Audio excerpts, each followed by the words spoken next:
Matapos ang ilang araw na pagkikipaglaban para sa kanyang buhay, sa Intensive Care Unit o ICU tuluyan na ngang pumanaw ang maritime instructor na si Timoteo Humayaw. Ang kanyang pagpanaw ay nagdulot ng matinding lungkot sa kanyang pamilya, mga kasamahan sa Aklan Polytechnic College at buong komunidad. Ayon sa mga ulat, naganap ang insidente noong Hulyo 26 taong kasalukuyan sa Barangay Mabilo, New Washington, Aklan. Dito ay umunoy sinuntok si Timoteo Humayaw ng isang 19 na taong gulang na lalaking estudyante. Dahil sa tindi ng kanyang tinamong pinsala, agad siyang isinugod sa ospital at isinailalim sa masusing gamutan sa Intensive Care Unit. Sa kabila ng lahat ng pagsisikap ng mga doktor upang maligtas ang kanyang buhay, tuluyan na siyang binawian ng buhay. Makalipas ang ilang araw na pananatili sa ICU, samantala nasa kustodiya na ng Philippine National Police ang 19 na taong gulang na sospek. Inasahang sasampahan ito ng kaukulang kasong kriminal kaugnay ng insidente habang nagpapatuloy ang masusing investigasyon upang matukoy ang buong detalye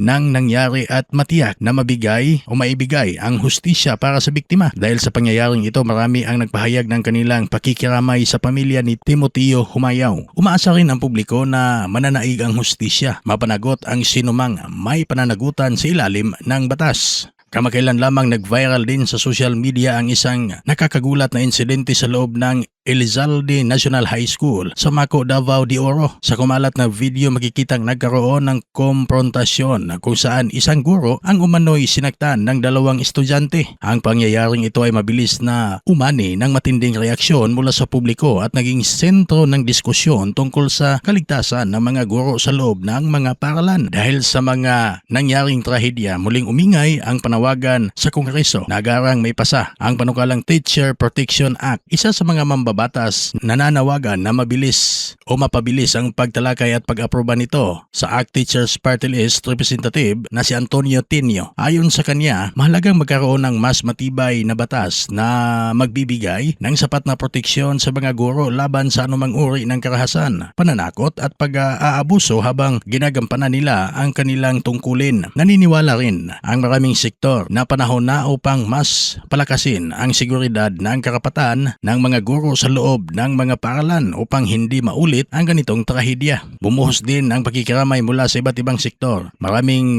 dating estudyante at kasamahan ni Timoteo Humayaw ang nagbahagi ng kanilang mga alaala at pagpupugay. Ayon sa kanila, isa siyang mabuting guro na hindi lamang nagtuturo ng mga aralin sa silid-aralan kundi nagsilbi ring gabay at inspirasyon sa maraming kabataan.